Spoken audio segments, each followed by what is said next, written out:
Welcome back, boys and girls, for Library with Mrs. Hopkins and Leo the Library Mouse. We are going to discuss the iPad and book care rule of the week. We're going to review the parts of the book, and we're going to talk about the setting of a new book. And I'm going to tell you about the Caldecott today. So we have a rule that we've been talking about with Leo. And the rule is about putting your books and your devices up high or away from your babies and pets. You can see that Leo's put his books up high on the table or on the bookshelf away from his baby sister and his pet aunt. And that applies to your devices too when you're not using them. So be sure you put them up high or in a safe place where babies and pets can't bother them. Now, the book that I have for you to listen to today is called Don't Let the Pigeon Drive the Bus. And it's by pictures and words are by Mo Willems. He was the author of the book that you could listen to yesterday and or earlier in the week. And he is the author and the illustrator. That means he wrote the words and he drew the pictures. Now, this book has won a Caldecott honor. The Caldecott medal or honor is given to books with awesome illustrations. There are 4 or 5 nominated each year, and the American Library Association has a group that decides which one is the winner and which ones are the honor. And honor means they didn't win first place, but they still had a significant spot there. So as you're reading books and looking at books at your house or from the public library or books that you've checked out from Hogsett, you can look for the Caldecott on the front. It looks sort of like a coin. Let me pull that up a little farther. It has a horse in the middle, and if it's the winner, it's more of a golden color or a bronzy color. The silver ones indicate it's an honor, and that's a big deal for an author to get a book. And you know that yesterday we talked about the other book. We Are in a Book won the Theodore Seuss Gazelle, so it is a big deal when an author or an illustrator wins an award for their book, because that means more people want to read the book. Okay, let's talk about the parts of a book. We've been discussing that this is the front cover where the title is, and you can tell it's the title because it's in bigger letters, and then the author and the illustrator is usually in smaller letters. Even if you can't read it, the title, you know that usually it is in bigger letters, and then you can figure that out. Now, we didn't talk about this yet before, but this is a word bubble. That means it's showing that a character's talking. Mo Willems in his Elephant and Piggy books uses word bubbles.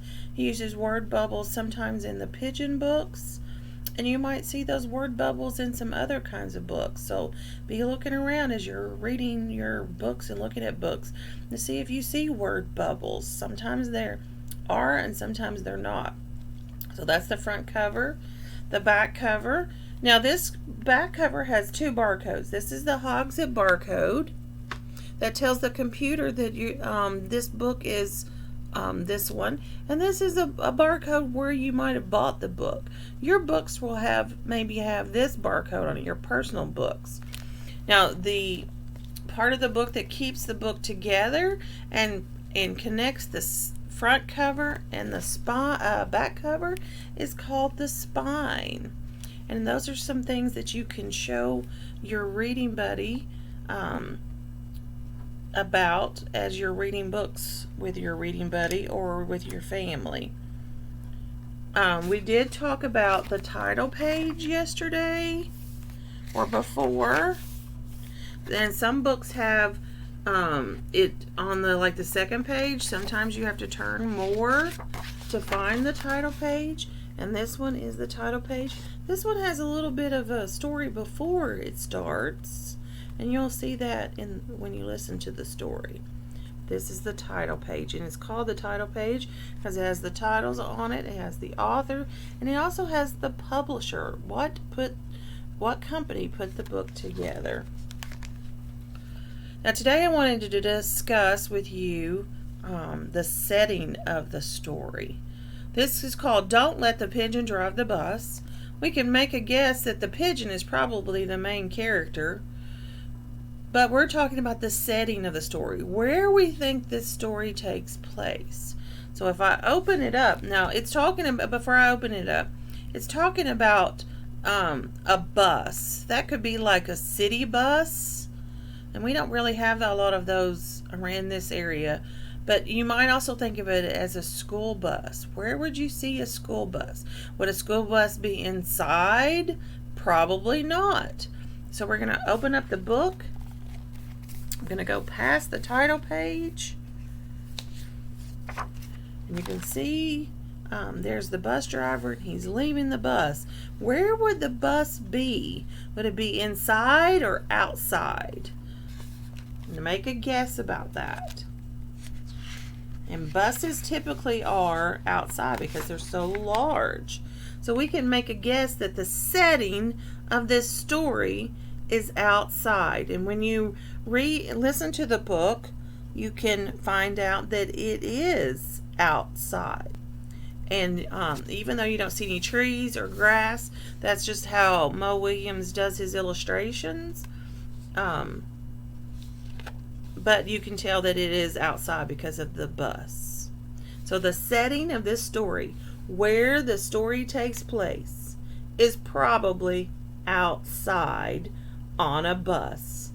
Because the title tells us, don't let the pigeon drive the bus. We see the bus, we can guess that it's outside. So the setting is probably outside. Be sure that you go and listen to Don't Let the Pigeon Drive the Bus.